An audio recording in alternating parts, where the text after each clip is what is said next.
Assalamualaikum warahmatullahi wabarakatuh. Alhamdulillahirrahmanirrahim. Wassalatu wassalamu ala asrofil anbiya mursalin wa ala alihi washabihi ajmain. Amma ba'du. Pada pagi ko saya bertamu bersilaturahmi ke Masjid Buya Akil. Dan juga minta pendapat dari Buya Akil tentang kelanjutan pendidikan anak-anak dalam menghafal Al-Quran atau tahfiz Quran. Buya, ko anak-anak ko kelanjutannya lebih baik. Assalamualaikum warahmatullahi wabarakatuh. Ustadz Isnel yang dicintai oleh Allah, pertama sekali terima kasih karena Ustadz sudah datang ke rumah sekalian silaturahmi Syawal ya. Iya. Nah, artinya ketika kita ingin mengamalkan hadis Rasulullah, siapa yang dimudahkan rezekinya dan dipanjangkan umurnya, maka kata Rasulullah hendaklah suka bersilaturahmi. Nah, ini dengan kita bersilaturahmi ini insya Allah alhamdulillah ada pahalanya di sisi Allah Subhanahu wa Ta'ala. Ya Ustaz ya. Ya. Itu yang pertama. Ya. Yang kedua terkait dengan apa yang Ustaz sampaikan tadi, saya mengucapkan selamat juga kepada Ustaz ini karena dengan izin Allah anak-anak Ustaz berhasil dalam pendidikan, terutama dalam pendidikan keluarga yang berkaitan terhadap anak-anak pribadi. Iya. Di mana anak Ustadz saya dengar kabar ya berhasil menghafal beberapa juz Al-Quran. 30 juz. Anak Ustadz berapa jumlahnya Ustadz? 5 orang. 5 orang. Yang pertama hafalannya kira-kira ada 20-an. Yang nomor 2 cewek, hafalannya kira-kira 8 juz. Yang nomor 3 alhamdulillah dapis 30 juz. Dan yang nomor 4 10 juz. Yang nomor 5 4 juz. Jadi hafiz semua ini anak-anak hafiz Ustaz, ya? Alhamdulillah. Dengan kita mengarahkan anak-anak itu supaya dia menghafal Quran. Sebab orang tuanya tidak kuliah, anak-anak harus diusahakan kuliah anak-anak semuanya. Ya. Secara formal kan anak-anak Ustadz tuh hafal Al-Quran di mana saja dia belajar dulu? Yang pertama dia belajar di Pondok Pesantren Darul Muhyiddin di Padang Panjang. Sudah itu ada yang udah tamat ke yang besar laki-laki si Barok, dia kuliah ke Sudan dan adiknya pindah ke Padang. Adiknya masuk Pondok Tahfiz di Padang. Itu di Darul Quran di Ulak Karang. Itu ya. Jadi itu yang kedua. Ya. Yang pertama tadi silaturahmi. Iya. Yang kedua Ustadz bertanya tadi bagaimana motivasi atau soal-soal yang berkaitan dengan upaya Ustadz gitu kan? Iya. Mendidik anaknya sehingga alhamdulillah berhasil. Lalu yang ketiga, bagaimana pula pendapat Ustadz Akil kan itu tadi? Iya. Supaya anak ini tetap istiqomah. Iya. Yang pertama mengenai dekat dengan Al-Quran. Dekat dengan Al-Quran itu artinya akrab kan gitu kan? Iya. Bagaimana dekat dengan Al-Quran, mencintai Al-Quran dan sebagainya. Tentu ada beberapa cara untuk mendekatkan diri dengan Al-Quran. Dengan Al-Quran. Cara yang pertama adalah dengan sering membaca Al-Quran atau mendengarkannya. Bisa jadi kita yang membaca atau orang lain yang mendengar. Betul. Jadi kalau seandainya ada orang yang kegemarannya membaca Al-Quran, itu insya Allah tinggi pahalanya. Amin. Nah, kemudian ada pula orang yang senang itu mendengarkannya. Kalau ada orang yang membaca Al-Quran, dia lama mau mendengarkannya, sehingga senang hatinya. Jadi membaca dengan dan mukra, mendengarkannya, itu insya Allah diberi pahala oleh Allah. Iya. Nah, jangan kita berpikir, wah kamu membaca aja ini, mendengar aja kamu yang paling suka. Juga bukan seperti itu. Kalau membaca udah oke, mendengar alhamdulillah. Jadi kalau seandainya ada orang yang membaca Al-Quran, tugas kita adalah mendengarkannya dengan baik. Betul. Nah, itu cara yang pertama, suka membaca atau mendengarkannya. Itu bagian dari mendekatkan diri kepada Al-Quran. Dan juga pertanyaan Buya, bagaimana anak-anak ini istiqomah dalam membaca Al-Quran dan mengamalkan Al-Quran? Itu kan baru satu. Iya. Nah, kita akan selesaikan ini video ini.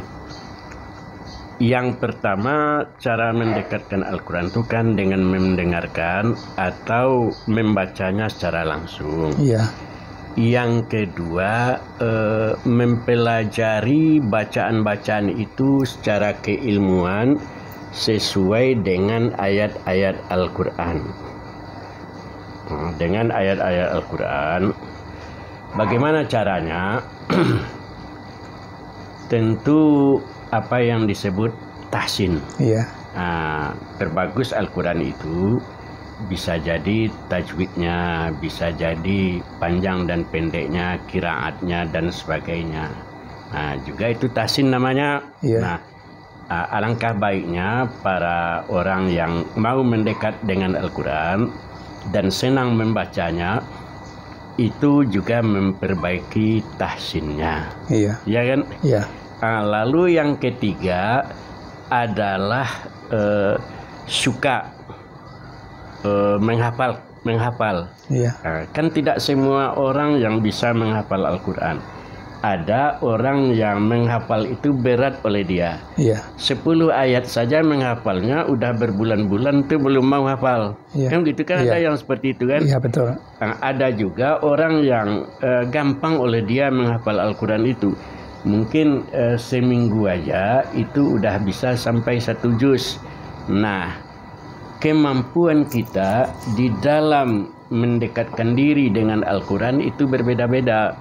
Ada yang gampang untuk membaca Al-Quran, ada yang gampang untuk mentahsin Al-Quran, ada yang gampang untuk menghafal Al-Quran.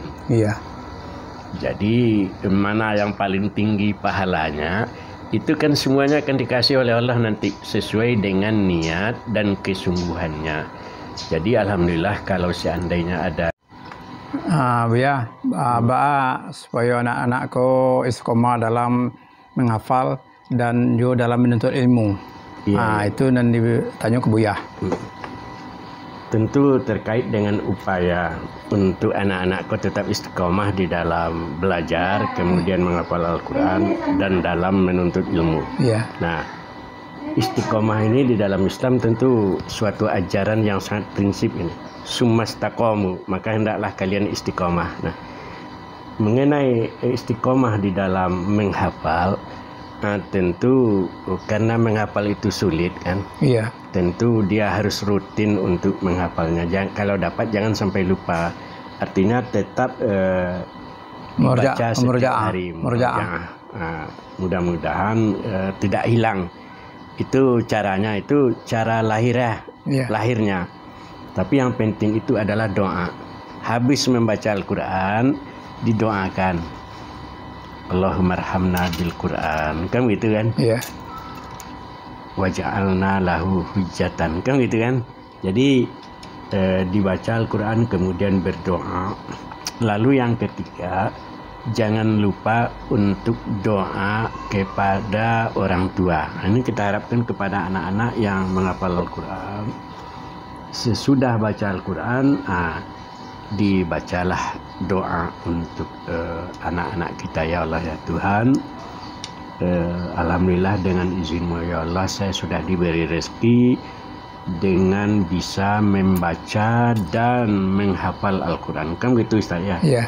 Oleh karena itu jadikanlah kami istiqomah ya Allah, berikanlah kami rezeki untuk tetap memelihara Al-Quran itu di dalam dirinya. Jadi ada kedekatan.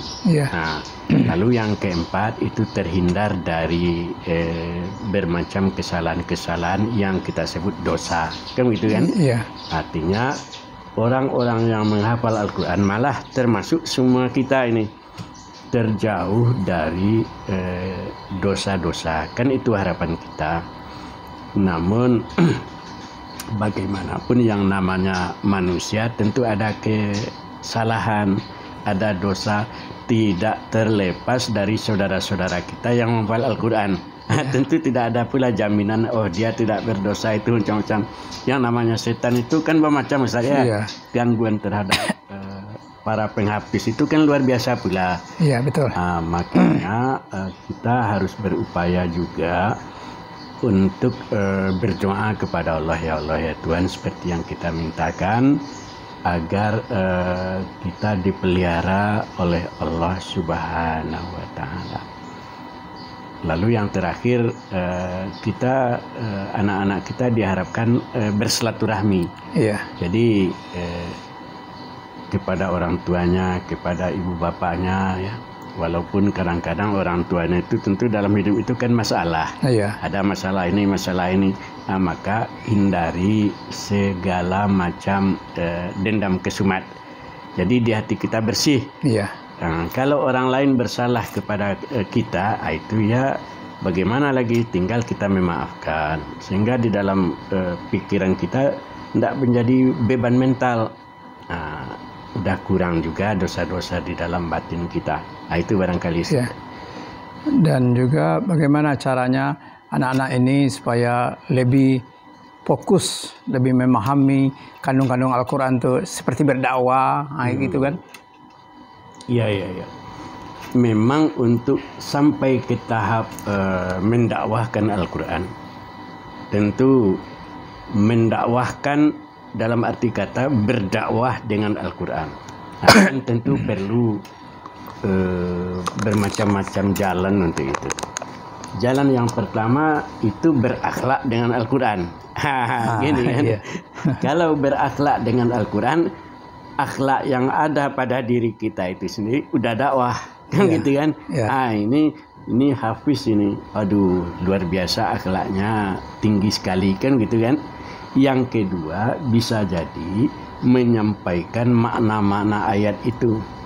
Yang Ustaz sebut tadi dakwah, kan gitu kan? Dan itu berat juga. Tidak semua orang yang hafal Al-Quran itu bisa mendakwahkan. Dibutuhkan keberanian, dibutuhkan mental, intelektual, analisis dan sebagainya, sehingga dia dapat menjelaskan ayat-ayat Al-Quran. Orang yang sempurna dalam hidup ini kan sulit. Nabilah orang yang disebut kamil, kan gitu kan? Sempurna. Walaupun beliau itu disebut insan kamil, insan yang sempurna, kita kan hanya berusaha untuk mendekatkan diri kepada insan kamil itu, kepada Rasulullah SAW. Tapi tentu kita tidak bisa untuk menyamai beliau, kan gitu saja.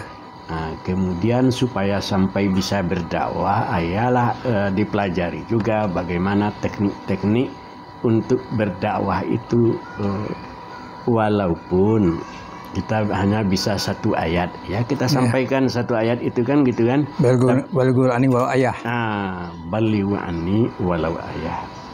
Sampaikanlah kebenaran ayat-ayat Allah itu, walaupun kamu hanya satu ayat yang tahu, apalagi udah 6.000 lebih ayatnya, kan gitu kan? Namun tidak semua orang yang hafal Al-Quran itu bisa menyampaikan kepada orang lain. Jadi itu pun perlu pembelajaran, perlu keberanian, perlu berdialog, perlu evaluasi. Dengan dakwah itu sebetulnya kan harus evaluasi juga. Kalau dulu untuk berdakwah itu diajarkan misalnya dakwah dengan pidato, kan gitu kan? Itu disuruh dulu melihat ke kaca besar. Ustaz kan di tawalib dulu ya, Iya, latih dulu kan. Tarik pada panjang. Tarik pada panjang. Pernah Ustaz mencoba dulu kan? Insyaallah. Pakai kaca itu kan. Alhamdulillah. Bagaimana berpidato lalu berapi-api kan? Bagaimana membuka ceramah dan sebagainya.